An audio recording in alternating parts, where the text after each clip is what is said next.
ప్రభునందు ప్రియ సహోదర సహోదరులందరికీ ప్రభు అయిన యేసుక్రీస్తు పరిశుద్ధ నామములో నా ప్రేమవందనాలు తెలియజేస్తున్నాను. ఈరోజు 4715వ రోజుకు జూమ్ కార్యక్రమానికి మనము చేరి రావడానికి ప్రభు అయిన యేసుక్రీస్తు తన మహాకృపను చూపించారు. అందుబట్టి దేవుని స్తుతిస్తున్నాం.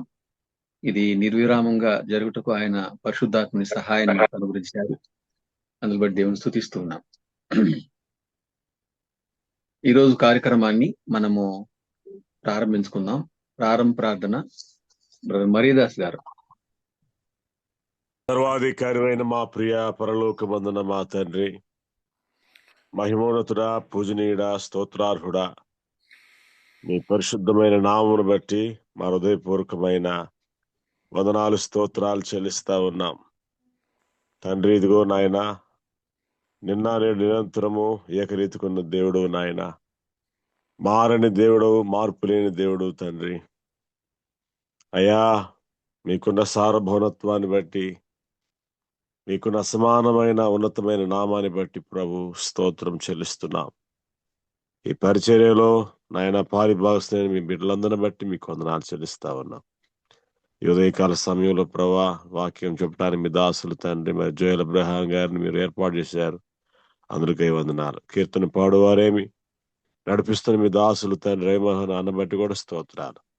ఈ యొక్క అయా నెట్వర్క్ ప్రాబ్లం ఎలాంటిది లేకుండా అందరూ చక్కగా నీ మీ సన్నిధి సహవాసం కలిగి చక్కగా నీ బిడ్డలు మేలు పొందినట్లుగా ప్రభు నీ కృప చూపమని వేడుకుంటూ యేసు ప్రభు నామమున స్తోత్రం చెల్లించి ప్రార్థిస్తున్నాం తండ్రి. ఆమేన్. ఆమేన్. అన్నాను కదా వందనాలు. ప్రియులారా, మనం ఈరోజు పాట విందాం. కర్నూలు నుంచి బ్రదర్ సామ్యూయల్ గారు. శ్రమలో నా అతిశయం, శ్రమలో నీ ఆనందం, శ్రమల యందే ఉత్సాహం, విశ్వాసమే నా బలం. శ్రమలే నా అతిశయం, శ్రమలో నీ ఆనందం, శ్రమల యందే ఉత్సాహం, విశ్వాసమే నా బలం. విత్తనం విడుగకపోతే ఫలించునా, కష్టాలే లేకపోతే కిరీటమే వచ్చునా. విత్తనం విరుగకపోతే ఫలించునా, కష్టాలే లేకపోతే కిరీటమే వచ్చునా. సేవించే మన దేవుడు రక్షించుట మానునా, రక్షింపకపోయినా సేవించుట మానను. సేవించే మహాదేవుడు రక్షించుట మానునా, రక్షింపకపోయినా సేవించుట మానను. ఇటువంటి విశ్వాసమే తండ్రిని చేరును, ఇటువంటి విశ్వాసమే తండ్రిని చేరును. అగ్నిలోకి ప్రభురాగా ఏదైనా హాని చేయునా, అగ్నిలోకి ప్రభురాగా ఏదైనా హాని చేయునా. శ్రమలే నా అతిశయం, శ్రమలో నీ ఆనందం, శ్రమల యందే ఉత్సాహం, విశ్వాసమే నా బలం. శ్రమలే నా అతిశయం, శ్రమలో నీ ఆనందం, శ్రమల యందే ఉత్సాహం, విశ్వాసమే నా బలం. విత్తనం విరుగకపోతే ఫలించునా, కష్టాలే లేకపోతే కిరీటమే వచ్చునా. విత్తనం విరుగకపోతే ఫలించునా, కష్టాలే లేకపోతే కిరీటమే వచ్చునా. ఇజ్రాయేలు ప్రజలను ఐగుప్తు అధికారులు శ్రమ పెట్టే కొలది వారు విస్తరించి ప్రబలిరి. ఇజ్రాయేలు ప్రజలను ఐగుప్తు వారు శ్రమ పెట్టే కొలది వారు విస్తరించి ప్రబలిరి. ఫరోను పుట్టించినది ప్రభు శక్తిని చాటుటకే, ఫరోను పుట్టించినది ప్రభు శక్తిని చాటుటకే. వాగ్దానము నెరవేరా పరులు రావద్దా, వాగ్దానము నెరవేరా పరులు రావద్దా. శ్రమలే నా అతిశయం, శ్రమలోని ఆనందం, శ్రమల యందే ఉత్సాహం, విశ్వాసమే నా బలం. శ్రమలే నా అతిశయం, శ్రమలోని ఆనందం, శ్రమల యందే ఉత్సాహం, విశ్వాసమే నా బలం. విత్తనం విరుగకపోతే ఫలించునా, కష్టాలే లేకపోతే కిరీటమే దక్కునా. విత్తనం విరుగకపోతే ఫలించునా, కష్టాలే లేకపోతే కిరీటమే దక్కునా. శ్రమలే నా అతిశయం, శ్రమలోని ఆనందం, శ్రమల యందే ఉత్సాహం, విశ్వాసమే నా బలం. శ్రమలే నా అతిశయం, శ్రమలోని ఆనందం, శ్రమల యందే ఉత్సాహం, విశ్వాసమే నా బలం. శ్రమల యందే ఉత్సాహం, విశ్వాసమే నా బలం. అన్నా వందనాలు. వందనాలు బ్రదర్, చక్కని పాట పాడినటువంటి బ్రదర్ సమయల్ గారికి ప్రేమ వందనాలు. ఎందుకంటే నిన్ననే నేను ఈ శ్రమల గురించి ధ్యానిస్తున్నాను. శ్రమలే నా అతిశయం, శ్రమలో ఆనందం, శ్రమలో ఉత్సాహం, విశ్వాసమే నా బలం. విశ్వాసికి విశ్వాసమే బలం. అనేక శ్రమలు అనుభవించింది మనం పరలోకంలో ప్రవేశించలేం అని వాక్యంలో కూడా మనం చూస్తున్నాం. కాబట్టి చక్కని పాట పాడిన బ్రదర్ మరి సమయల్ గారికి ప్రేమ వందనాలు మరొకసారి. వాక్యం చెప్పడానికి ఆహ్వానించబడ్డవారు మరి బ్రదర్ జోయల్ అబ్రహాం గారు, అరబ్ కంట్రీస్ నుండి, షార్జా నుండి మనకు వాక్యం అందిస్తారు. ఇంగ్లీష్ లో వాక్యం అందిస్తూ ఉండగా బ్రదర్ కేజే రూఫస్ కుమార్ గారు తర్జుమా చేస్తారు తెలుగులోకి.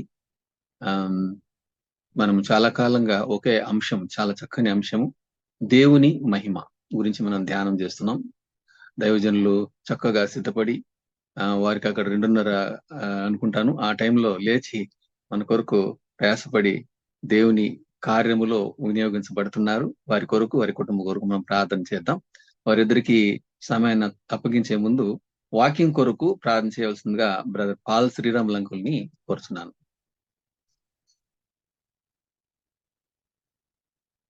వందనాలు, అందరికీ వందనాలు. ప్రార్థన చేసుకున్నాం. మహాగణుడు, మహోన్నతుడు, పరిశుద్ధుడని వేలాది దూతలు చెరువులు చేతి నిత్యం ఓడబడుతున్న తండ్రి, మీకు స్తోత్రాలు చేస్తున్నాం. నేను ఉదయకాలపు వాక్యదానం కొరకు చేరొచ్చిన పిల్లలందరినీ బట్టి స్తోత్రాలు. ఈరోజు నాయన తండ్రి, నిర్వాహకులు బన్వాసుని బట్టి, కుటుంబాన్ని, సంఘాన్ని బట్టి స్తోత్రాలు. నడిపిస్తున్న నీ దాసుడు రవి మనోహర్ గారిని బట్టి స్తోత్రాలు. నీ దాసుని నైనా బలపరిచినైనా అనేక విధాలుగా వాడుకుంటున్న విధానం బట్టి స్తోత్రాలు. విధంగా చక్కటి పాట పాడిన నాయన తండ్రి, నాయన నీ దాసుని నాయన తండ్రి శ్యామల్ గారిని బట్టి స్తోత్రాలు. అవును ప్రభువా, నాయన ఈ నిడిచిపెట్టి వారంగా వాక్యానుసారంగా జీవించేది మాకు నేర్పించండి. నాయన పాటల ద్వారా మీరే మహిందినారు, వాక్యం ద్వారా కూడా మీరే మహిం పొందండి. నాయన మీ మహిమార్థంగా నాయన తండ్రి నీ దాసుడు అనేక విషయాలు ప్రభువా మీ దాసుని ద్వారా నాయన తండ్రి వరుస ధ్యానాల్లో నాయన వింటున్నా. మేమేం చేసినా మీ మహిమార్థంగా చేయటం మీ కృప అనుగ్రహించమని, చేరొచ్చిన పిల్లలందరినీ బట్టి స్తోత్రాలు. ఇంకా రావాల్సిన వారు సకాలం వచ్చుటకు మీ కృప అనుగ్రహించండి నాయన తండ్రి.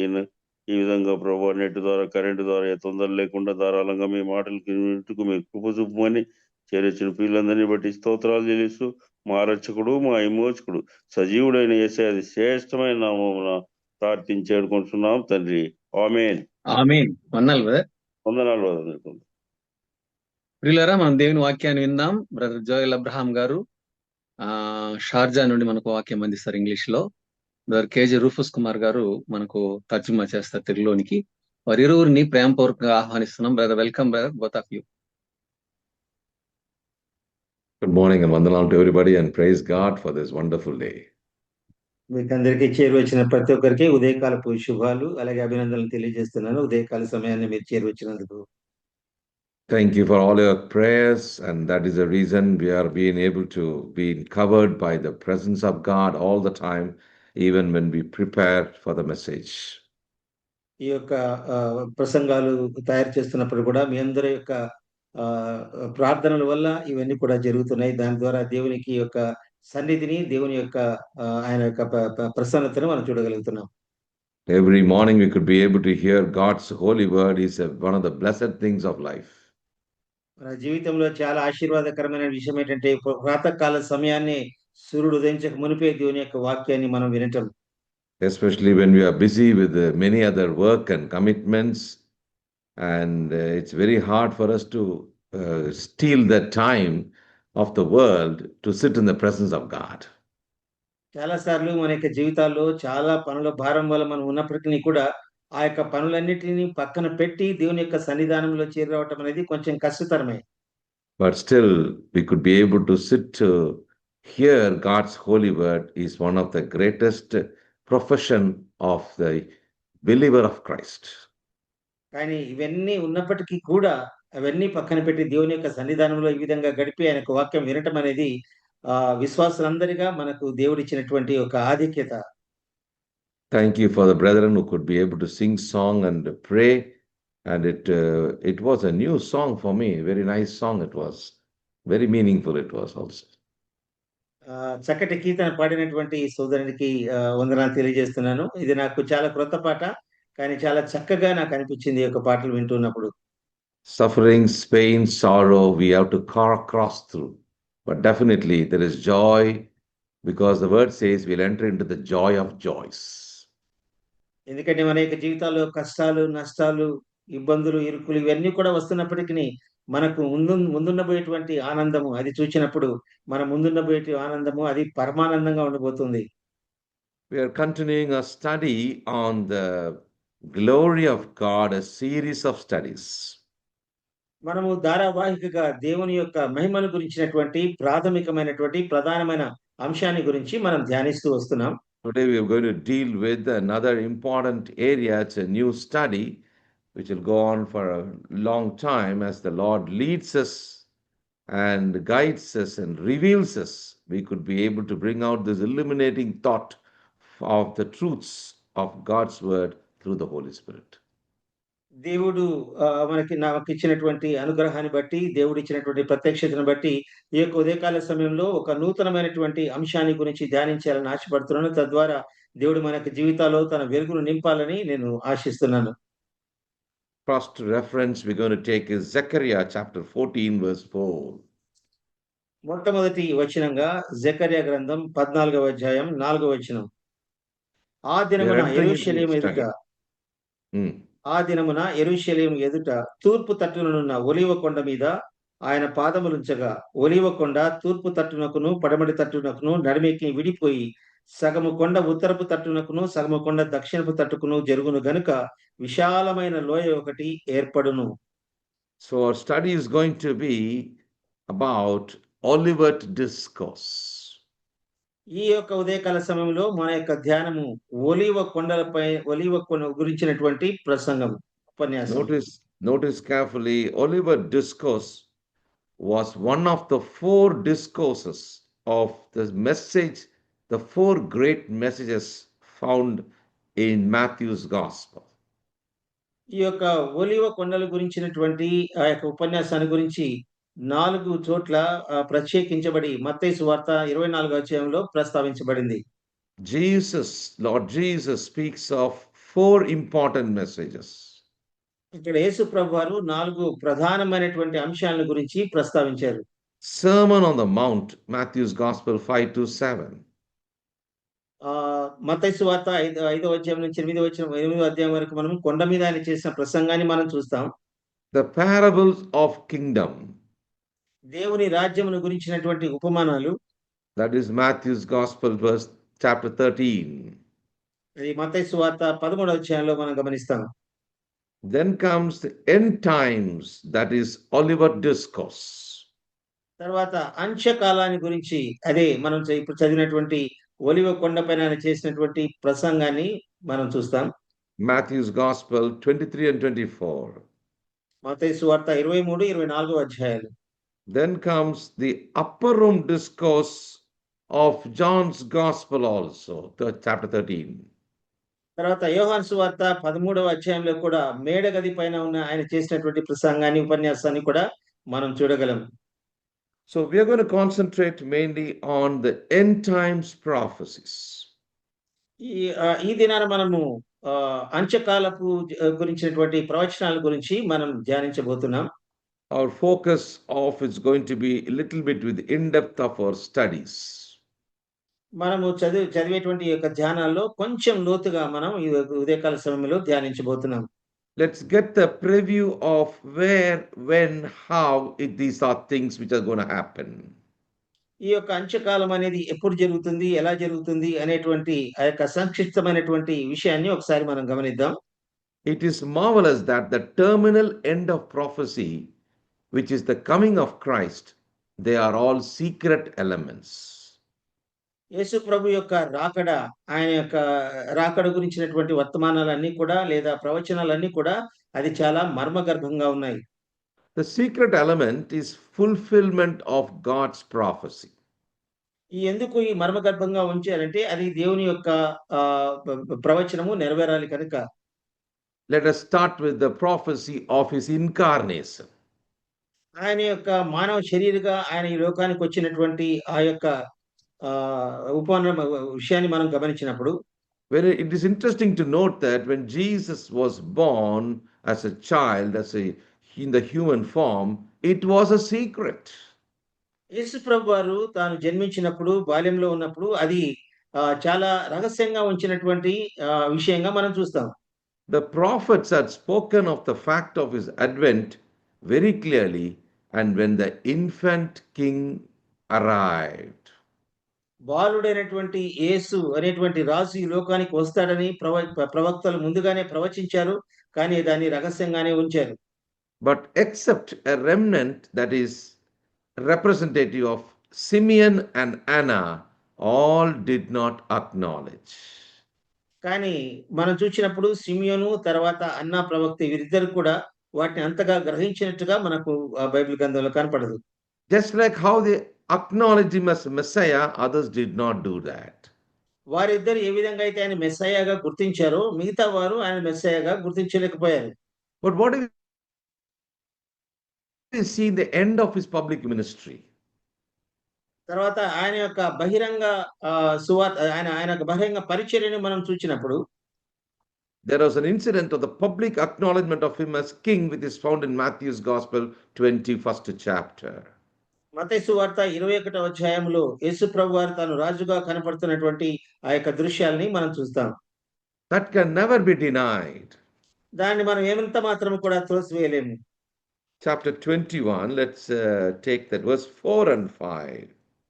మత్తయి సువార్త 21వ అధ్యాయము 4-5 వచనాలు. ప్రవక్తల వలన చెప్పబడింది నెరవేరినట్లు ఇది జరిగెను. ఇదేమనగా, ఇదిగో నీ రాజు సాత్వికుడై గాడిదను భారవాహిక పశువు పిల్ల అయిన చిన్న గాడిద ఎక్కి నీ యొద్దకు వచ్చుచున్నాడని సియోను కుమార్తో చెప్పుడి అనున్నది. My dear believers in Christ, this is a direct fulfillment of Zechariah's prophecy, chapter 9, verse 9.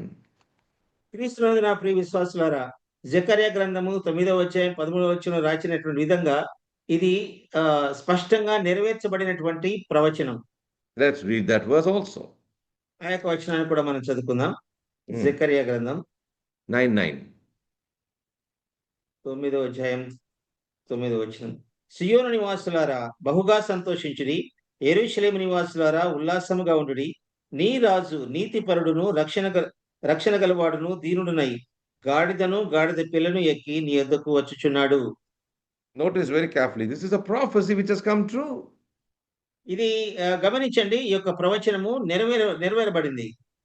So therefore we have to keep in mind there are similar things like that we were going to talk about, but we are going to focus on two important areas. ఈ విధంగా చాలా విషయాలు ప్రవచనాలు నెరవేరబడ్డం మనం చూస్తాం, కానీ ఈ యొక్క సమయంలో మనం రెండు అంశాలు, ప్రధానమైనటువంటి అంశాల గురించి మనం ధ్యానంలో ఉంచుకుంటాం. The first one is going to be, that is, we are told that about the secret rapture in the air. మొట్టమొదటిగా రాయబడినటువంటి ఆ యొక్క ప్రవచనం ఏంటంటే, మనము రహస్యంగా లేదా మర్మగర్భంగా ఏ విధంగా ఆకాశానికి మనం ఎత్తబడబోతున్నాం అనేది. That is found in 1 Thessalonians chapter 4, verse 16 to 18. అదే విషయాన్ని మనము తెస్సలోనికీయులకు రాసిన పత్రిక 1వ అధ్యాయం 4వ మొదటి తెస్సలోనిక 4వ అధ్యాయం 7వ వచనంలో మనం చూస్తాం. Thereafter, we are told about the second stage is after a time space. ఆ తర్వాత మనం రెండవగా గమనించేది అక్కడ ఉన్నటువంటి సమయం యొక్క భావన. There is a public revelation from the midair with the caught out saints and with the mighty angels in the flaming fire. ఆయన రెండో రాకడలో వచ్చినప్పుడు మహా ప్రధాన దూత శబ్దముతోను తర్వాత అగ్నితోను దిగి వస్తాడు. అగ్ని అనేటువంటి మాటల్ని మనం అక్కడ చూడగలుగుతాం. And there we read, what do we read in 2 Thessalonians chapter 1? Look at this one now. 2 Thessalonians chapter 1, verse 7 and 8. తెస్సలోనికీయులకు రాసిన రెండవ పత్రిక 1వ అధ్యాయం 8 brother. Chapter 1, verse 7 and 8, please. మన తెలుగు బైబిల్లో 6, 8 కలిసి ఉన్నాయి.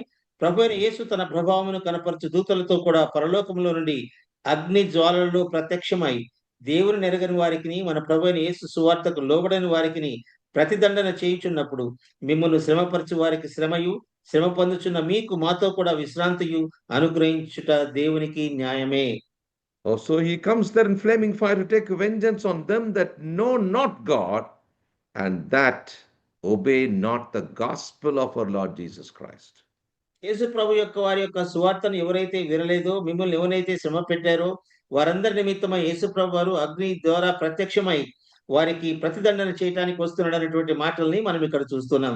Now notice carefully, it is at this public appearing, his feet shall first stand on the Mount of Olives. కాబట్టి ఒకటి జాగ్రత్తగా గమనించండి. ఆయన రెండవ రాకడలో దిగి వచ్చినప్పుడు ఆయన మొట్టమొదట తన కాలును ఒలివ కొండలపైన మోపబోతూ ఉన్నాడు. Now comes the very interesting part of our study. ఇప్పుడు మనకు చాలా ఆసక్తికరమైనటువంటి ఒక అంశము మన యొక్క ధ్యానంలోకి వస్తుంది. The Lord gave the great Olivet discourse about the end time. అంత్యకాలాన్ని గురించినటువంటి చాలా సంక్షిప్తమైనటువంటి విషయాలన్నీ కూడా యేసు ప్రభువారు ఆ యొక్క విషయాల్లో చెప్పారు. Olivet or the Mount of Olivet, why is it called like this? ఒలివ కొండ లేదా ఒలివ కొండలపైన ఉపన్యాసం ఈ యొక్క ఒలివను గురించి ఎందుకు రాయబడింది? Now note carefully, let's look at it very carefully before we enter into a very in-depth study. లోతైన ధ్యానంలోనికి వెళ్ళక మునుపు దీని గురించినటువంటి కొన్ని పరిచయాలు మనం విందాం. Olivet or the Mount Olive is the ridge east of Jerusalem. యెరూషలేము కొండకు తూర్పు దేశంలో ఉన్నటువంటిది ఇది ఒలివ కొండలు మనం చూస్తాం. It is just beyond the mount, the brook Kidron. కిద్రోను వాగుకు అవతల ఉన్నటువంటి ఈ యొక్క ఒలివ కొండ లేదా ఒలివ. It is named it so because of the olive trees around. దానికి ఎందుకు ఒలివ కొండ అని పేరు పెట్టారంటే దాని చుట్టూ కూడా ఒలివ చెట్లు ఎక్కువగా ఉన్నాయి కాబట్టి. So we should not immediately understand that, oh, because the trees were some accidentally they grew there. It's not like that. మనము అనుకోవచ్చు మదిలో అక్కడ ఒలివ చెట్లని కూడా దానికంతా అవే మొలిచాయి కాబట్టి అక్కడ దానికి ఒలివ కొండ అని పేరు పెట్టిండవచ్చు అని. There is always a symbolic expression of understanding the meanings of these trees in the Bible. Bible గ్రంథంలో ఈ యొక్క వృక్షాల గురించి చెట్ల గురించి ధ్యానించేటప్పుడు దానికి ఒక ప్రత్యేకమైనటువంటి అర్థాన్ని మనం చూడగలం. Always olive tree symbolically speaks of the religious privileges of Israel. ఈ యొక్క ఒలివ మొక్కలన్నీ కూడాను ఇశ్రాయేలు యొక్క మత సంబంధమైనటువంటి ఆచారాలకి అవి ప్రతీకగా లేదా చిహ్నంగా నిలుస్తాయి. Think about the fig tree speaks of the nationality. తర్వాత వారి యొక్క దేశంలో పెరుగుతున్నటువంటి అంజూరపు చెట్టును గురించినటువంటి వివరాలు కూడా వెళ్ళినప్పుడు And the vine talks about the spiritual privileges of a believer. ద్రాక్షారసం అనేది విశ్వాసికి అనుగ్రహించబడినటువంటి ఒక ఆధిక్యతగా మనం చూస్తాం. So now on the slope of the Olivet were Gethsemane, Bethphage and Bethany. తర్వాత ఒలివ కొండకి సమీపములో కింద భాగంలో మనము బేతని అనే గ్రామాన్ని తర్వాత గెత్సెమనే తోటను మనం చూస్తాం. So this cannot be inseparably without connecting it with the earthly ministry of our Lord and Savior Jesus Christ.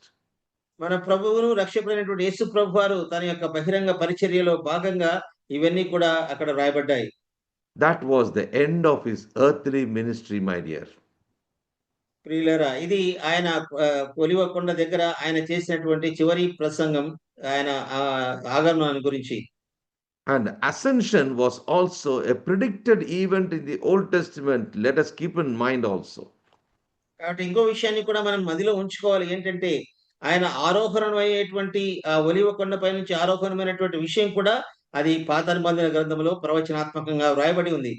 You know where it is found? I found it very interesting. I found it in the book of Psalms 68 verse 18 was interesting for me to read that. నేను ఇది చూస్తున్నప్పుడు నాకు చాలా ఆశ్చర్యకరంగా అనిపించింది. ఈ యొక్క వాక్యం ఎక్కడ కనపడింది నాకంటే కీర్తనల గ్రంథం 68వ అధ్యాయం 18th verse. 18వ వచనము. నీవు ఆరోహణమైతివి, పట్టబడిన వారిని చెరపట్టుకొని పోతివి, మనుష్యుల చేత నీవు కానుకలు తీసుకొని ఉన్నావు. యెహోవాను దేవుడు అక్కడ నివసించినట్లు విశ్వాసఘాతకుల చేత సహితము నీవు కానుకలు తీసుకొని ఉన్నావు. Thou hast ascended on high. నువ్వు ఆరోహణమైతివి అనేటువంటి మాటను మనం చూస్తున్నాం.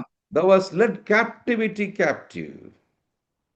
చెరపట్టబడిన వారిని నువ్వు తీసుకొని వెళ్ళావు. So this verse describes about God's triumphal entry march in Israel's history. ఇశ్రాయేలు యొక్క చరిత్రలో యేసు ప్రభు వారి యొక్క ప్రవేశం అనేది ఇది చాలా ప్రాముఖ్యతను సంతరించుకుంది. Culminating the establishment of his rule in Jerusalem. యెరూషలేములో ఆయన పరిపాలించబోయేటువంటి ఆ యొక్క ముగింపును గురించినటువంటి మాటలు ఇక్కడ ప్రస్తావించబడ్డాయి. This is also a foreshadow of Christ's ascension into heaven and to rule as a head of the church and to bring many into the kingdom of God, which we see according to Ephesians 4:8. ఎఫెసీయుల రాసిన పత్రిక 4వ అధ్యాయం 8వ వచనంలో రాసిన విధంగా యేసు ప్రభు వారు ఏ విధంగా సంఘానికి శిరస్సు ఉన్నారో, ఆయన ఆరోహణుడై ఆయన రెండవ రాకడలో వచ్చినప్పుడు ఆయన ఏ విధంగా ఉండబోతున్నాడు అనేటువంటి అంతిమ విషయాలు అక్కడ రాయబడ్డాయి. So therefore, after the ascension began the heavenly ministry of intercession. ఆయన ఆరోహణమైన తర్వాత పరసంబంధమైనటువంటి పరిచర్య ఈ యొక్క లోకంలో జరిగింది. From where he ascended, the prophecy starts. ఆయన ఎక్కడి నుంచి ఆరోహణం అయ్యాడు అనేది ప్రవచనం నుంచి మొదలవుతుంది. Now in the history of Israel, we read about what Rama was the point of departure of the Jewish captives. మనము చరిత్ర చూసినప్పుడు, ఇశ్రాయేలు చరిత్ర చూసినప్పుడు రామా అనేటువంటి ఆ యొక్క ప్రదేశము అది ఒక ప్రాముఖ్యతను సంచరించినట్టుగా మనం చూస్తాం. We're going to see a little bit of background before we enter into a systematic study on Matthew's Gospel 24. మత్తయి సువార్త 24వ అధ్యాయం గురించినటువంటి క్రమబద్ధమైనటువంటి ఆ యొక్క విషయాలు మనం చూసే ముందు కొన్ని విషయాలు ఇవి పరిచయ వాక్కులుగా మనం చూస్తాం. Look at Jeremiah 39, 8 to 12. Let's get the background study now. దీని వెనక భాగంలో రాయబడినటువంటి దీనికి ఉపోద్ఘాతంగా ఇర్మియా గ్రంథం 38వ అధ్యాయం 39th chapter, 8 to 12, please. ఇర్మియా గ్రంథం 39వ అధ్యాయం 8వ వచనం. If you see that, that's the fall of Jerusalem is picturized there. అక్కడ యెరూషలేము కూలిపోవటాన్ని మనం చూస్తాం. ఇర్మియా గ్రంథం 39వ అధ్యాయం 8వ వచనం. కల్దీయులు రాజనగరును ప్రజలిండ్లను అగ్నిచేత కాల్చివేసి యెరూషలేము ప్రాకారములను పడగొట్టిరి. అప్పుడు రాజదేహ సంరక్షకులకు అధిపతియగు నెబూజారదాను శేషించి పట్టణంలో నిలిచి ఉన్న ప్రజలను ద్రోహులై తమ రాజును విడిచి తనతో చేరిన వారిని శేషించిన ప్రజలందరినీ బబులోనుకు కొనిపోయెను. అయితే రాజదేహ సంరక్షకులకు అధిపతిను నెబూజారదాను లేమిగల దరిద్రులను యూదాలో నుండి నుండనిచ్చి వారికి ద్రాక్ష తోటలను పొలములను నియమించెను. To read that Rama was the point of departure for Jewish captives. వారు బబులోనుకు కొనబడినటువంటి ఆ యొక్క ప్రదేశంగా మనం రామా అనేటువంటి ప్రదేశాన్ని మనం అక్కడ చూస్తాం. So notice very carefully there, when you come and read in Nehemiah chapter 11:33, again that place was repeopled by the returned captive. తర్వాత ఇర్మియా గ్రంథం 33వ అధ్యాయంలో మనం చూసినప్పుడు ఏ విధంగా అయితే చెరపట్టబడిపోయినటువంటి బబులోను చెరలో నుంచి ఏ విధంగా వారు బయటకు వచ్చారో ఆ విషయాలు మనం చూస్తాం. Nehemiah 11 verse 33. Look at this now. క్షమించండి, నెహెమ్యా గ్రంథం 11 verse 33. Look at this. 11వ అధ్యాయం 33వ వచనం.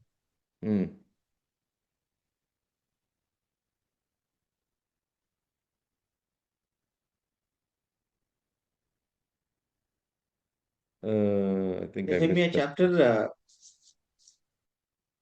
think I missed that verse. Okay, let me just I wanted to look into the biography of that. Okay, let me carry on now. So when Herod's daughter was killing the innocent children, prophet Jeremiah was talking about lamentation, weeping and mourning, which we see in Jeremiah 31 verse 15. Let's go to that. ఇర్మియా గ్రంథం 31వ అధ్యాయాన్ని ఒకసారి మనం గమనిద్దాం. ఇర్మియా గ్రంథం 31వ అధ్యాయంలో ఇర్మియా ఎందుచేత ఇర్మియా గ్రంథాన్ని విలాప వాక్యాన్ని రాశాడో దాని కారణాల గురించి మనం అక్కడ చూస్తాం. 31 verse 15. 15వ వచనం. యెహోవా ఇలాగు సెలవిచ్చుచున్నాడు, ఆలకించుడి, రామాలో అంగలార్పును మహారోదన ధ్వని వినబడుచున్నది.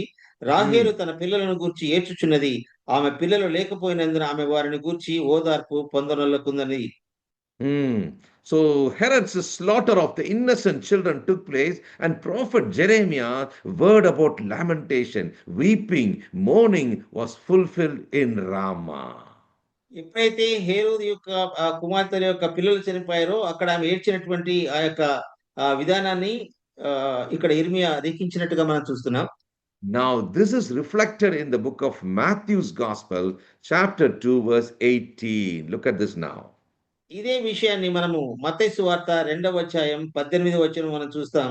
రాహేలు తన పిల్లల విషయమై ఏడ్చుచు వారు లేనందున ఓదార్పు పొందనొల్లకు ఉండెను అని ప్రవక్త అయిన ఇర్మియా ద్వారా చెప్పబడిన వాక్యము నెరవేరెను. So note very carefully, we are looking into prophecies which are getting fulfilled, and prophecies yet to get fulfilled is our study all about. కాబట్టి మన యొక్క ధ్యానంలో మనం గమనిస్తూ వస్తున్నటువంటి విషయాలు మనం చూసినప్పుడు నెరవేర్చబడినటువంటి ప్రవచనాలు అలాగే నెరవేర్చబడబోయేటువంటి ప్రవచనాల గురించి కూడా మనం ధ్యానిస్తూ ఉన్నాం. So here we hear about in verse 18, in Ramah there was a voice of lamentation, weeping and great mourning. Rachel weeping for her children would not be comforted because they are not. అక్కడ మనం చూసినప్పుడు గొప్ప అంగలార్పు వినబడింది, ఏడ్పును మహా రోదన ధ్వని కలిగింది. రాహేలు తన పిల్లల విషయం ఏడ్చుచు వారు లేనందున ఓదార్పు పొందనొల్లకు ఉండెను అని మనం చదువుతున్నాం. That was associated with the first advent. When the Lord appeared in glory too, there will be a sowing and crying of the tribulation days. కాబట్టి యేసు ప్రభువారు దేనికి చిహ్నంగా మనకు కనపడుతుందంటే ఆయన ఈ లోకానికి దిగి వచ్చినప్పుడు ఇలాంటి రోదన ధ్వని మనకి వినపడుతుంది అనే దానికి సూచనగా ఈ యొక్క వాక్యాలు రాయబడ్డాయి. Now come with me to Matthew's Gospel 24 verse 16. ఇప్పుడు మనము మత్తయి సువార్త 24వ అధ్యాయము 16వ వచనాన్ని చదువుకుందాం. యూదయలో ఉండేవారు కొండలకు పారిపోవలెను, మిద్దె మీద ఉండువారు తన ఇంటిలో నుండి ఏదైనాను తీసుకొని పోవటకు దిగకూడదు. Then let them which be in Judea flee into the mountains. కాబట్టి యూదాలో ఉండువారు కొండలకు పారిపోవలెను అనేటువంటి మాటను మనం చదువుతున్నాం 15వ వచనంలో. So having this in context, now we are going to enter into the very important study of understanding the great truths of Olivet Discourse. Why did Lord and Savior Jesus Christ speak about this? కాబట్టి ఈ యొక్క సందర్భాన్ని మన యొక్క మదిలో ఉంచుకొని యేసు ప్రభువారు ఒలివ కొండపైన చేసినటువంటి ఆ ప్రసంగం, ఆయన యొక్క ఆగమనం గురించినటువంటి విషయాలన్నీ కూడా మనం ఇప్పుడు ధ్యానిద్దాం. There are so many important things in this for us to get focused, because we need to get ourselves prepared as we are studying prophetical books. మనము ప్రవచనాత్మకమైన గ్రంథాలు మనం చదువుతున్నప్పుడు చాలా జాగ్రత్తగా చదవలసిన వారమైన ఎంచేతనంటే ఇక్కడ మనం ఈ యొక్క 24వ అధ్యాయం అంతట్లో కూడా చాలా గొప్ప విషయాలు రాయబడ్డాయి. Notice very carefully here, when we study, we're going to have a background of this book and also about this chapter. మనము ఈ యొక్క మాటలు మనం ధ్యానిస్తూ వస్తున్నప్పుడు ఈ యొక్క గ్రంథకర్త ఎవరు? దీని యొక్క నేపథ్యం ఏంటి అనే విషయాన్ని కూడా మనం ఒకసారి తెలుసుకుందాం. Olivet Discourse is recorded in Matthew's Gospel 24 and 25. ఈ యొక్క ఒలివ కొండపైన ఆ యొక్క ఉపన్యాసము 24, 25వ అధ్యాయం మత్తయి సువార్తలో రాయబడి ఉన్నాయి. Mark chapter 13. మార్కు సువార్త 13వ అధ్యాయంలో, And so many related things in Luke 21 also. లూకా సువార్త 21వ అధ్యాయంలో కూడా దానికి సంబంధించినటువంటి విషయాలు కూడా రాయబడ్డాయి. Very interesting thing about this one is the longest prophetical teaching Jesus given at one continuous setting. Keep in mind. ఒకటి జాగ్రత్తగా మనం గమనించండి. ఈ యొక్క ఒలివ కొండపైన ఆయన చేసిన ఉపన్యాసము ఆయన ఎడతెరిపి లేకుండా ఒకేసారి చేసిన సుదీర్ఘమైనటువంటి ప్రసంగంగా, ఉపన్యాసంగా మనం చూస్తాం. It was delivered on the Mount of Olives during a Passion Week, and opposite was the Jerusalem temple. అక్కడ 24వ అధ్యాయంలో మనం చూసినప్పుడు అది ఏ సందర్భంలో రాయబడి ఉంది అనేటువంటి మాటలు కూడా మనం చూసి ఆయన అక్కడ ఒలివ కొండ మీద పైన కూర్చుండి తాను చేసినటువంటి ఉపన్యాసాన్ని మనం చదువుతున్నాం. And notice very carefully here, it is Jesus' authoritative answer to the disciples' passionate questions. తన శిష్యులు ఎంతో ఆసక్తిగా అడిగినటువంటి ఆ యొక్క ప్రశ్నలకు యేసు ప్రభువు వారు ఇచ్చినటువంటి అధికారముతో కూడినటువంటి ఆ యొక్క జవాబులు మనం ఇక్కడ గమనిస్తాం. So what is the context with which you're going to study now? మనం ఇప్పుడు మనం ధ్యానించబోయేటువంటి ఈ యొక్క నేపథ్యం ఏంటి అని మనం చూసినప్పుడు, The destruction of Jerusalem. యెరూషలేము పడద్రోయబడుట, He's నాశనమవుట. coming, the parousia, which is in Greek. Greek పదంలో రాసిన విధంగా పరస్సియా అనేటువంటి వాటికి ఆయన వచ్చినప్పుడు యెరూషలేం ఏ విధంగా నాశనం చేయబడుతుందో వాటిని And గురించి the end of the age. And the end of the age. తర్వాత యుగాంతము గురించినటువంటి సమాచారము. And the sermon here all about it seeks and makes us understand what Jesus meant, how the first century listeners should understand it even now, and what it meant for us today. యేసు ప్రభు వారు ఈ యొక్క ప్రసంగాన్ని, ఉపన్యాసాన్ని చేసినప్పుడు అది అప్పుడు మొదటి శతాబ్దంలో ఉన్నవారు ఏ విధంగా అర్థం చేసుకున్నారు, అలాగే అది మనకు ఇప్పుడున్నటువంటి కాలంలో మనము దాన్ని ఏ విధంగా అర్థం చేసుకోవాలన్నది చాలా ప్రాముఖ్యమైనటువంటి అంశం. I found it very interesting. Almost 10 years ago, some of the youth of our assembly asked, Uncle, can you take this subject? నాకు చాలా ఆసక్తికరమైన విషయం ఏంటంటే 10 సంవత్సరాల క్రితం మా సంఘంలోని యవనస్తులు అడిగారు, అంకల్ మీరు ఎందుకు వీటిని గురించి మాకు బోధించకూడదు అని. Because generally youngsters don't like to read these kind of topics. ఎంచేతనంటే మామూలుగా యవనస్తులు వీటిని గురించి ధ్యానించడానికి అంతగా ఇష్టపడరు. From yesterday onwards, I was again and again, the Holy Spirit was leading me to go through this passage.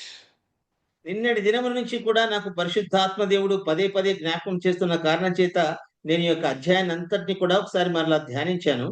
And yesterday I got the confirmation from the Holy Spirit that I should be having a little bit of light on this subject. కాబట్టి నిన్నటి దినాన పరిశుద్ధాత్మ దేవుడు ఇచ్చినటువంటి ఆ యొక్క నిశ్చయితను బట్టి నేను ఖచ్చితంగా ఈ యొక్క వాక్య భాగం పైన ధ్యానం చేయాలని నేను ఆశపడ్డాను. So how are we going to study this? Because this is a very, very important study and a very long study.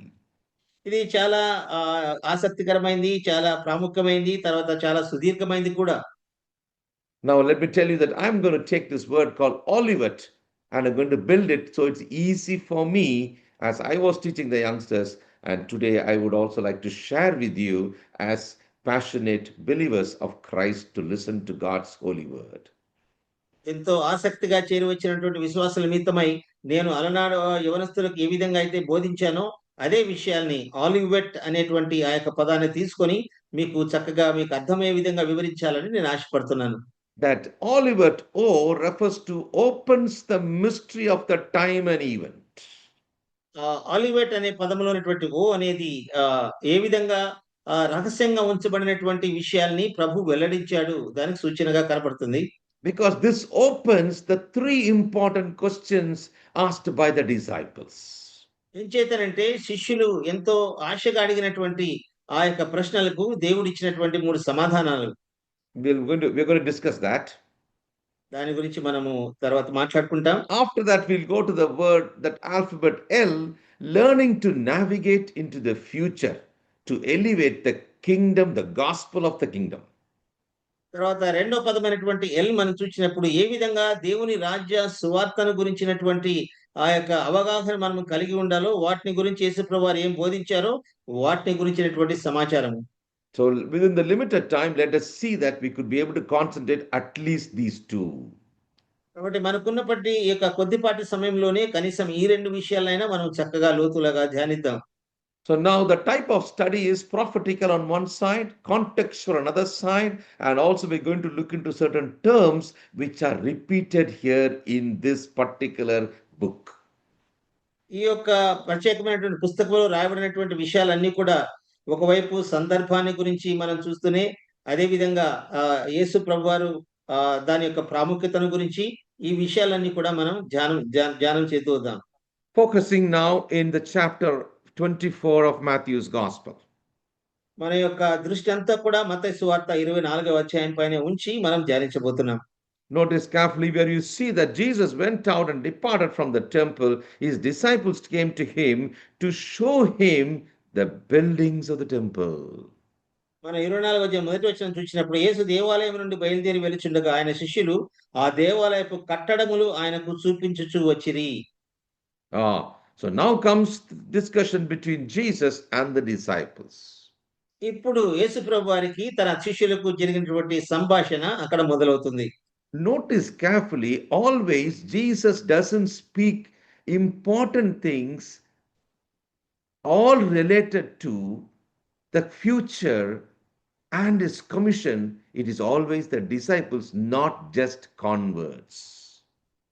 యేసు ప్రభు వారు ఎప్పుడు కూడా తాను జరగబోయేటువంటి విషయాలన్నీ కూడా వారితో మాట్లాడుతున్నప్పటికీ కూడా శిష్యులు అంతే విధంగా స్పందించలేకపోయినటువంటి విధానాన్ని మనం గమనిస్తాం. Many times I've been seeing in this past so many years, everyone are interested to know about the future and prophecies. చాలా మంది మనం ఇప్పుడు కూడా మనం గమనించినప్పుడు రాబోయే కాలం ఏ విధంగా ఉండబోతుంది అనేటువంటి ఆసక్తి మనలో చాలా మందికి ఉంటుంది. But to whom does he speak? కానీ ఆయన ప్రభువారు మాట్లాడింది ఎవరితో? To the disciples. తన యొక్క సొంత శిష్యులతో ఆయన మాట్లాడుతున్నాడు. Now notice, I'll give you another instance for you in the same gospel. అదే సువార్త నుంచి ఇంకొక సందర్భాన్ని కూడా మీకు తెలియజేయాలనుకుంటున్నాను. 28th chapter verse 16. 28వ అధ్యాయము 16వ వచనము. The 11 disciples went away in Galilee into a mountain where Jesus had appointed them. 16వ వాడప్పటి నుంచి ఆయన అప్పగించుటకు తగిన సమయం కనిపెట్టుచుండిరి. చాప్టర్ 26:14. 28:16. 28వ అధ్యాయము 16వ వచనము. కాబట్టి జనులు కూడి వచ్చి ఆ కాలమందు బరబ్బాను ప్రసిద్ధులైన ఒక ఖైదీ చెరసాలలో ఉండెను. క్షమించండి. Matthew's Gospel 28. అప్పుడు వారు ఆ ద్రవ్యము తీసుకొని తమకు బోధింపబడిన ప్రకారము చేసిరి. ఆ మాట యూదులలో వ్యాపించి నేటి వరకు ప్రసిద్ధమై ఉన్నది. So again the disciples, what was he speaking? అక్కడ యేసుప్రభువు వారు తన శిష్యులతో తాను మాట్లాడుతున్న మాటలను ఒకసారి గమనించండి. The Great Commission. వారికి ఇచ్చినటువంటి గొప్ప పరిచర్య. God looks for disciples to speak to. ఎప్పుడు కూడా యేసు ప్రభు వారు శిష్యులు మొదటగా మాట్లాడాలని ఆయన కోరుకుంటూ వచ్చాడు. What is the difference between a convert and a disciple? ఒక మామూలుగా మాట్లాడే వ్యక్తికి శిష్యులు మాట్లాడేటువంటి వ్యక్తికి ఒక వ్యత్యాసాన్ని మనం చూసినప్పుడు, notice carefully, a disciple is the one who is faithful, who has surrendered his life for Christ. శిష్యుడు అనేటువంటి ఒక వ్యక్తి తన యొక్క జీవితాన్ని సంపూర్ణముగా దేవునికి సమర్పించినటువంటి వాడుగా మనకు కనపడతాడు. Very important for us, even as we being believers in Christ, am I just a believer or a convert, happy about it, or am I a disciple who wants to listen and obey to God's word? కాబట్టి మన జీవితాల్లో కూడా మనం ఆలోచించుకోవాల్సిన విషయం, మనము కేవలము మారుమనసు పొందినటువంటి ఆ యొక్క పరిస్థితుల్లోని ఆ స్థాయిలోనే ఉన్నామా, లేదంటే శిష్యులు అనబడేటువంటి ఆయనకు సంపూర్ణంగా లోబడేటువంటి ఆ స్థాయికి మనము ఎదగగలుగుతున్నామా? Notice carefully, when you come to Matthew's Gospel chapter 24, జాగ్రత్తగా గమనించండి. మత్తయి సువార్త 24వ అధ్యాయంలో it starts with 23rd chapter onwards. 23వ చివరి భాగం నుంచి అది మొదలవుతుంది. Verse 1 to 12 is about the signs of Pharisees. 1 నుంచి 12 వచనాలు సూచనలుగా మనం చూస్తాము. If you look into chapter 22, 22వ వచనాన్ని మనం చూసినప్పుడు 34 to 40 talks about the great commandment. తర్వాత 34 నుంచి ఆ చివరి వరకు చూస్తే దేవుడిచ్చినటువంటి గొప్ప ఆజ్ఞను కూడా మనం అక్కడ చదువుతాం. 41 to 46 is about whose son is the Christ. తర్వాత 41 నుంచి 51 వరకు యేసు ప్రభువారు ఎవరి కుమారుడు అనేటువంటి విషయాలు. Then comes 23 1 to 12 the sins of Pharisees. తర్వాత పరిసయ్యుల యొక్క నీతిని గురించి వారి యొక్క విషయాల గురించి 23వ అధ్యాయం. And now from 13 to 36 it is about the hypocrites and the woe to the scribes and Pharisees. 13 నుంచి 36 వరకు ఆ యొక్క శాస్త్రులు పరిసయ్యుల యొక్క నీతి వారి యొక్క శాస్త్రుల యొక్క వేషధారణ గురించినటువంటి మాటల్ని మనం చూస్తాం. Now look at 37th verse. 37వ వచనాన్ని మనం చూసినప్పుడు నోహు దినములు ఎలాగుండెనో మనుష్య కుమారుని రాకడేను అలాగే ఉండును. జలప్రయాణమునకు ముందరి దినములలో నోహు ఓడలోనికి వెళ్ళిన దినము వరకు వారును తినుచు త్రాగుచు పెండ్లి చేసుకొనుచు పెండ్లికిచ్చుచుండిరి. Oh, you can see that 23:37. Oh Jerusalem, Jerusalem. 23:37 మనం చూసినప్పుడు యెరూషలేమా యెరూషలేమా thou killest the prophet and you stoned them which are sent unto thee. Chapter 23 verse 23 verse 37. 37వ వచనం. యెరూషలేమా యెరూషలేమా ప్రవక్తలను చంపుచూ నీ యొద్దకు పంపబడిన వారిని రాళ్లతో కొట్టుచూ ఉండుదానా. కోడి తన పిల్లలను రెక్కల క్రిందకి ఎలాగో చేర్చుకున్నాను అలాగే నేనును నీ పిల్లలను ఎన్నో మార్లు చేర్చుకున్నాను ఇంటిని గాని మీరు వల్లకపోతిరి. And then he says, behold, your house is left unto desolate. అందుకు ఆయన ఒక మాట అన్నాడు, ఇదిగో మీ ఇల్లు మీకు విడవబడి ఉన్నది. Verse 39 please. ఇప్పుడు 39 ఇది మొదలుకొని ప్రభువు పేరట వచ్చి వాడు స్తుతింపబడును గాకని మీరు చెప్పు వరకు నన్ను చూడరని మీతో చెప్పుచున్నాను. Blessed is he that cometh in the name of the Lord. ప్రభువు పేరట వచ్చి వాడు స్తుతింపబడును గాక అని మీరు చెప్పు వరకు నన్ను చూడరు.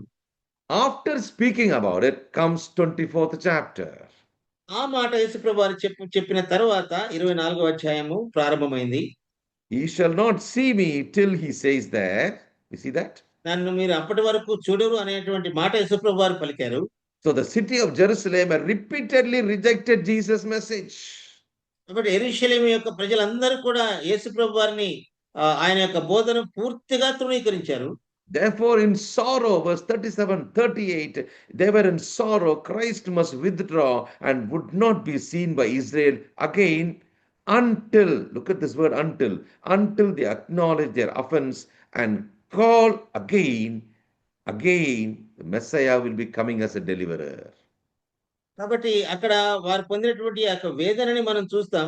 ఆయన చెప్పినటువంటి మాట, నేను వచ్చే వరకు ప్రభువు పేరట వచ్చేవాడు స్తుతింపబడును గాక అని చెప్పే వరకు మీరు నన్ను చూడనటువంటి మాటకి ఆయన మెస్సయ్య ఏ విధంగా వారు తిరస్కరించారో ఆ విషయాన్ని ప్రస్తావించేసి ప్రభు వారు పలికినటువంటి మాట. So the Olivet Discourse is all about, primarily it's a reply to the questions of the disciples. కాబట్టి ఒక ఒలీవ కొండపైన ఆయన చేసిన ఉపన్యాసం అంతా కూడా ఈ శిష్యులు అడిగినటువంటి ప్రశ్నలన్నిటికీ యేసుప్రభు వారు ఇచ్చినటువంటి సమాధానాలు. Let's come to the question now. ఇప్పుడు ప్రశ్న మనం చూద్దాం. Okay, we can see that in verse 2.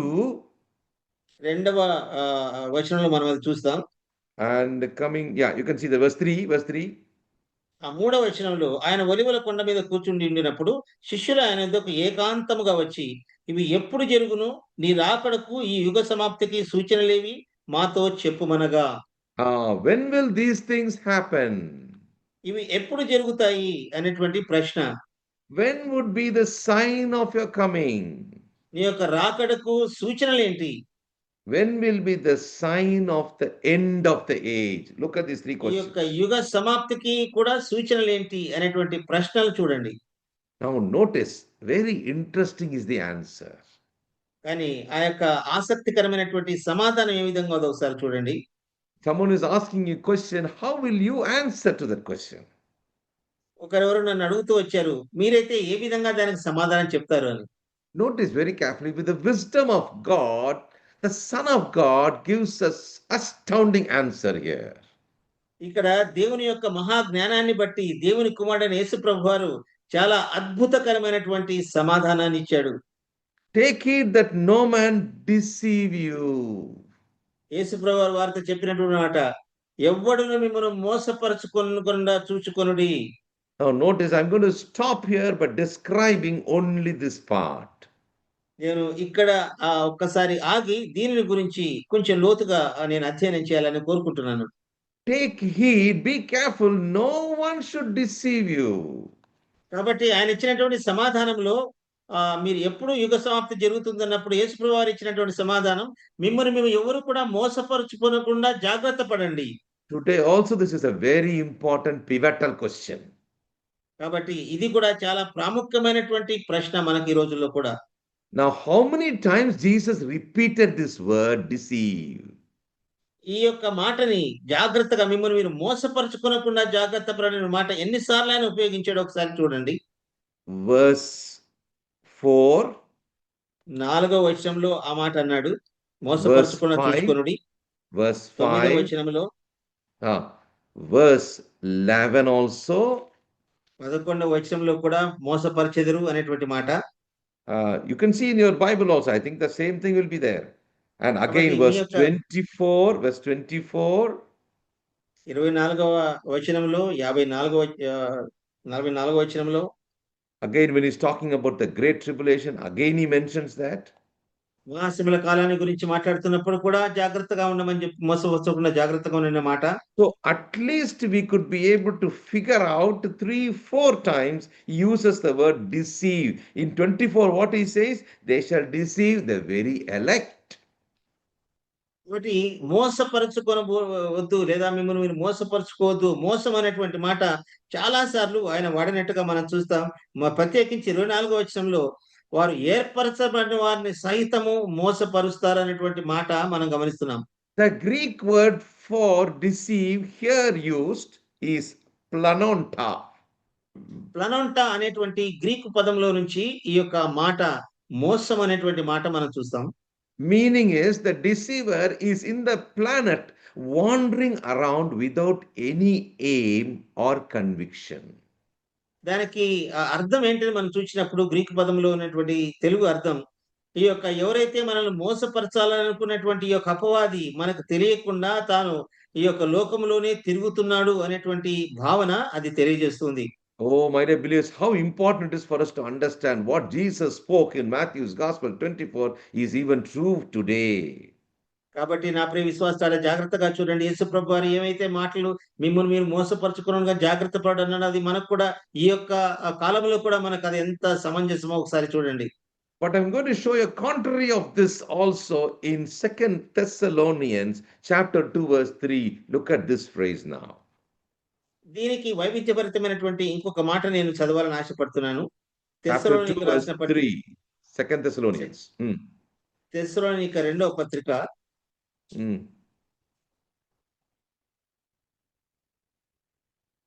2 verse 3.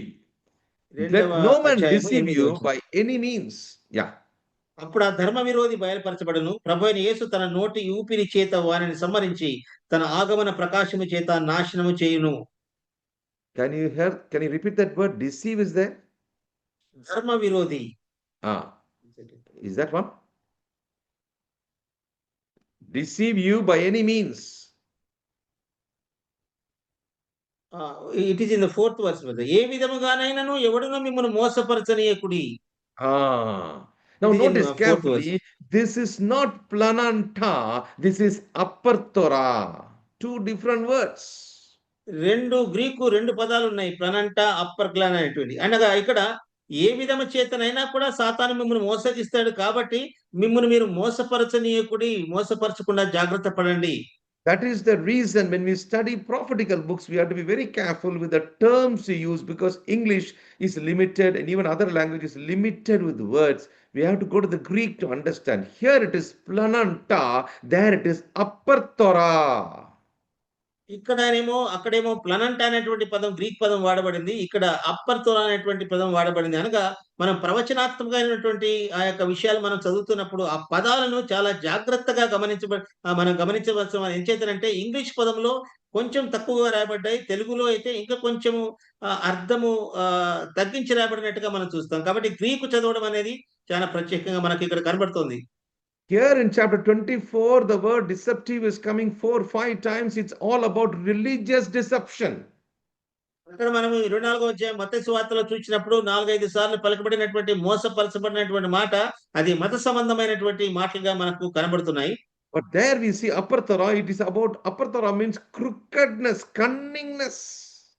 తర్వాత అప్పర్తోర అనేటువంటి గురుకు పదం నుంచి మనం చూసినప్పుడు ఆ యొక్క ధర్మ విరోధి లేదా సాతాను అనేవాడు ఎంతో కుయుక్తిగా మిమ్మల్ని మోసం చేస్తాడు, ఏర్పరచబడిన వారిని సైతం కూడా మోసం చేస్తాడు అనేటువంటి అర్థాన్ని అది సూచిస్తుంది. Notice very carefully 2 Thessalonians chapter 2 verse 9. Now read verse 9. 9వ వచనం చూసి నశించుచున్న వారు తాము రక్షింపబడుటకై సత్య విషయమైన ప్రేమను అవలంబింపకపోయిన గనుక వారి రాక అబద్ధ విషయమైన సమస్త బలముతోను నానా విధములైన సూచక క్రియలతోను మహత్కార్యములతోను దుర్నీతిని పుట్టించు సమస్త మోసముతోను నశించుచున్న వారిలో సాతాను కనపరచు బలమును అనుసరించి ఉండును. Working of Satan with all power and signs and lying wonders. ఇక్కడ సాతాను చేయబోయేటువంటి విషయాలన్నీ మనం చూసినప్పుడు ఈ యొక్క అబద్ధ ప్రవక్తల విషయం అయితేనేమి, తర్వాత సూచక క్రియలు, నానా విధమైన మహత్కార్యాలు ఈ కాలంలో చేసి మిమ్మను మోసపుచ్చుతాడు అనేటువంటి మాటలు మనం చూస్తున్నాం. All the deceivableness of unrighteousness. అనీతి అనేది మనలో ప్రవేశించే విధంగా సాతాను తను మోసపరచడానికి అన్ని ప్రయత్నాలు చేస్తాడు. Now notice how important it is for us to understand signs. People are looking for signs and wonders, and today also people are looking for, believers are very eager to hear messages on that, how careful you and I should be. కాబట్టి మనం ఎంత జాగ్రత్తగా ఉండాలో ఒక్కసారి మనం ఆలోచించుకుందాం. చాలా ఈ యొక్క లోకంలో మనం చూసినప్పుడు చాలా మంది సూచక్రియల కోసం, అద్భుత కార్యాల కోసం ప్రాకులాడుతున్నారు. విశ్వాసులంగా మనం కూడా ఇలాంటి విషయాలు వినాలని కూడా చాలా సార్లు విషయాలను కూడా మనం ఆశపడుతూ ఉంటాం. Our time is limited now. Let's read Hebrews chapter 2 verse 3 and 4 and we'll stop now. సమయం తక్కువగా ఉంది కాబట్టి హెబ్రీయులకు రాసిన పత్రిక 2వ అధ్యాయాన్ని మనం ఒక్కసారి చదువుకొని ధ్యానిద్దాం.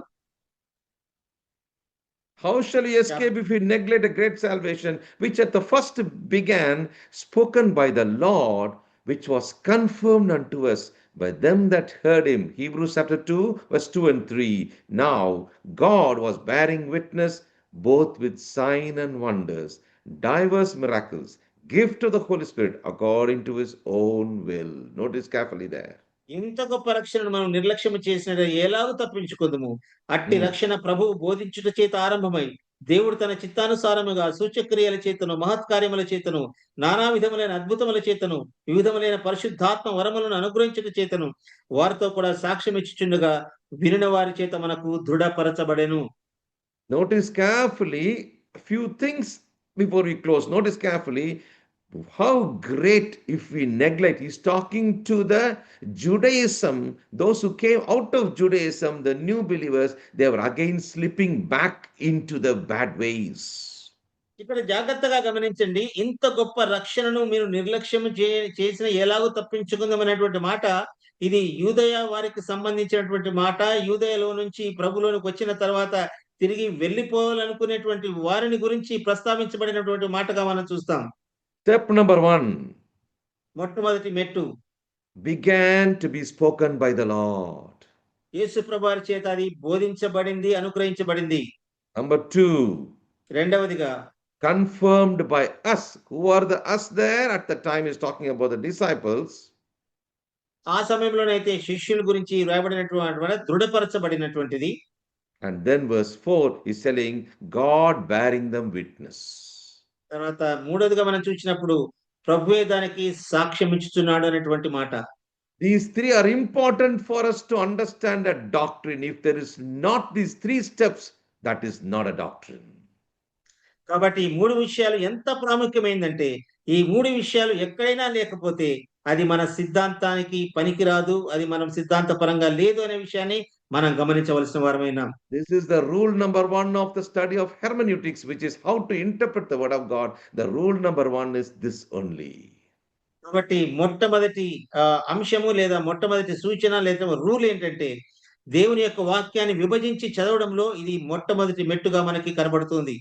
Today we see so many things coming up and we are ready to accept so many different kinds of doctrine because we saw that lying signs and lying wonders are taking place. People are running after it. They want to open the media and listen to this kind of messages and they are totally lost. ఇప్పుడు కాలంలో గమనించినప్పుడు సామాజిక మాధ్యమాలు మనం చూసినప్పుడు ప్రజలు ఏ విధంగా ప్రాకులాడుతున్నారంటే అద్భుతాల కోసం, ఆశ్చర్యకాల కోసం ఇలాంటి అబద్ధ బోధలు ఎన్నో మనం వింటున్నాం. వాటి వైపు ప్రజలు కూడా పరిగెత్తడాన్ని మనం చూస్తున్నాం. Number one, it should be spoken by the Lord Jesus himself. కాబట్టి మొట్టమొదటి ప్రధానమైనటువంటిది అది ప్రభువు చేత చెప్పబడినటువంటి మాట అయి ఉండాలి. It must be confirmed by the apostles. తర్వాత అపోస్తలుల చేత దృఢపరచబడినదై ఉండాలి. Number three, God has attested and he has confirmed by the witnesses. The ministry is over. The signs and wonders, the ministry done by Jesus Christ, miracles was done by Jesus Christ, and that ministry is over. Why? Because the church is now established. ఎందుచేత యేసుప్రభు వారి యొక్క పరిచర్య అంత చక్కగా ముగించబడిందంటే, ఆయన చేసిన పరిచర్య అంతా కూడా అది ఆమోదించబడింది. దానికి సాక్షులుగా చాలా మంది ఉన్నారు కాబట్టి ఆయన పరిచర్య అంతా కూడా ముగించబడినటువంటి ఫలితాల్ని మనం చూస్తాం. Thank you, my dear brethren. Thank you for listening very carefully God's holy word. We're going to study some very interesting and very, very imperative truths in the future. Continue to pray as the Lord leads us to complete this study so that we could be as disciples, true disciples, to listen to God's word and to obey his word. కాబట్టి నిజమైనటువంటి శిష్యులుగా మనం ఉండి ఆయన యొక్క వాక్యాలని చాలా జాగ్రత్తగా గమనిస్తూ వద్దాం. తర్వాత ఈ విషయాలన్నీ కూడా మనం వచ్చే వారంలో ధ్యానించబోతున్నాం కాబట్టి ప్రార్థనా పూర్వకంగా రండి. మనం చాలా లోతుగా ఈ యొక్క విషయాల్ని వచ్చే వారం నుంచి కూడా మనం ధ్యానించబోతున్నాం. అందరికీ వందనాలు. Thank you so much. Thank you brother రూఫస్. అందరికీ వందనాలు. Thank you so much brother. మంచిది ప్రియులారా, ఈ ఉదయకాలం మనం జకర్యా గ్రంథంలో ఇవ్వబడిన ఒలీవ కొండ మీదకి ఆయన రెండవ రాకడలో రాబోతున్న విషయాన్ని మేడగది పైన ప్రసంగం చేసిన ప్రభు ఆ మాటలు మనము గొప్ప రక్షణ నిర్లక్ష్యం చేయకుండా ఉండాలంటే మోసపరచబడకూడదు అన్న విషయాలను తెలుపుతూ మంచి మాటలు మనకు వినిపించారు. అది బోధించబడింది ప్రభు చేత, అది దృఢపరచబడింది అపోస్తలుల చేత. దానికి సాక్షులుగా మనం నిలబడాలి. నేటి సంఘము మనం సాక్షులుగా ఉండి ఆయన కొరకు నమ్మకంగా జీవించాలని హెచ్చరింప మాటలను బట్టి మనం జాగ్రత్తగా ఉండవలసిన వారమై ఉన్నాం. నేటి దినాల్లో ఉన్నటువంటి అద్భుతాలు, సూచనలకు వెంపర్లాడుతున్న అనేక మంది విశ్వాసులు సహితము ఉన్నారు. కాబట్టి అలా కాకుండా లేఖనానుసారంగా మనం జీవించాలి. లేఖనాన్ని మనము విడిచిపెట్టకుండా వెనుగాడిపోకుండా ఉండాలని హెచ్చరింపబడ్డాం. దేవునికి స్తోత్రం. చక్కని సందేశాన్ని అందించినటువంటి మన ప్రియులు పెద్దలు జోయల్ అబ్రహాం గారికి, మరి చక్కని తర్జుమా చేసినటువంటి బ్రదర్ రూపస్ గారికి నేను వందనాలు తెలియజేస్తాను. ప్రియులారా, 4715వ రోజుకు మనం చేరి వచ్చి చక్కని వరుస ధ్యానం మనం వింటున్నాం. దేవుని మహిమను గురించి ప్రతి శుక్రవారం ఈరోజు దేవుని మహిమను గురించి ఒలీవ కొండ మీదకి రాబోతున్న విషయాన్ని గురించి వివరించారు. ఈ కూడికలో ప్రారంభ ప్రార్థన చేసినట్టు బ్రదర్ మరీదాస్ గారికి, అలాగనే పాట పాడిన బ్రదర్ సమయల్ గారికి, అలాగే వాక్య కొరకు ప్రార్థన చేసిన బాల శ్రీరాములంకలను బట్టి దేవుని స్తుతులు స్తోత్రములు చెల్లిస్తూ వారికి ప్రేమ వందనాలు తెలియజేస్తున్నాం. మరి ఇప్పుడు ముగింపు ప్రార్థన మనము చేసుకొని ముగించుకుందాం. ముగింపు ప్రార్థన చేద్దాం. ఆనందరావు బ్రదర్ ఆనందరావు గారు ప్రార్థన చేసి కూడికి ముగిస్తారు. అన్న ప్రార్థన చేసుకుందాం. మహాగణుడు మహోన్నతుడు నిత్య నివాసైన మా ప్రియ పరలోక తండ్రి, నీ ఘనమైన శ్రేష్టమైన నామముకు వందనాలు. ఈ యొక్క ఉదయకాల సమయంలో 4715వ రోజులో మేము విధంగా నాయన నీ మాటలు వినడానికి మీరు మాకు అనుగ్రహించిన ప్రభా నాయనా, నీ కృపను బట్టి మీకు వందనాలు, స్తోత్రాలు, స్తుతులు చెల్లిస్తూ ఉన్నాను. అయ్యా, మరొక ఉదయకాల సమయంలో నీ దాసుని నిలబెట్టుకుని శ్రేష్టమైన సందేశాలను మీరు మాకు అనుగ్రహించినందుకు వందనాలు, స్తోత్రాలు. నేను ఈ కార్యక్రమాన్ని బాధ్యతగా నడిపిస్తున్న నా బర్నబాస్ అన్న గారిని బట్టి, దినాన్ని అధ్యక్షులు నడిపించిన నన్ను బట్టి ఆయన నీకు వందనాలు, స్తోత్రాలు చెల్లిస్తూ ఉన్నాం. దేవా, నీకు లెక్కలేని స్తోత్రాలు, కృతజ్ఞత స్తుతులు చెల్లిస్తూ ఉన్నాం. సహాయం చేయండి దేవా, నీకు వందనాలు. నాయన, మరి ఇంకా ముందున్న దినాల్లో ఇంకా శ్రేష్టమైన మాటలు మేము వినుకోవడానికి, మరి శ్రేష్టమైన సందేశాల ద్వారా మేము బలపరచబడడానికి మీరు సహాయం అందించి మరొక ఉదయకాలం కొరకు మమ్మల్ని సిద్ధపరిచి మీరు మాత్రమే మహిమ పొందుకుంటారని యేసు క్రీస్తు అతి శ్రేష్టమైన నామంలో ప్రార్థించి వేడుకుంటున్నాం తండ్రి. ఆమేన్. ఆమేన్. ఆమేన్. వందనాలు బ్రదర్ రవీంద్రరావు గారికి ప్రేమనాలు. వందనాలన్నా. ప్రియులారా, వాస్తవంగా ఈరోజు బ్రదర్ ప్రసాదరావు గారు నడిపించాలి. మరి నన్ను ఆహ్వానించినటువంటి బ్రదర్ బర్నబాస్ గారికి సమయాన్ని అప్పగిస్తున్నాను. వారు ప్రకటనలు చేసి కూడిక ముగిస్తారు. వందనాలు బ్రదర్ బర్నబాస్ గారు. వందనాలన్నా.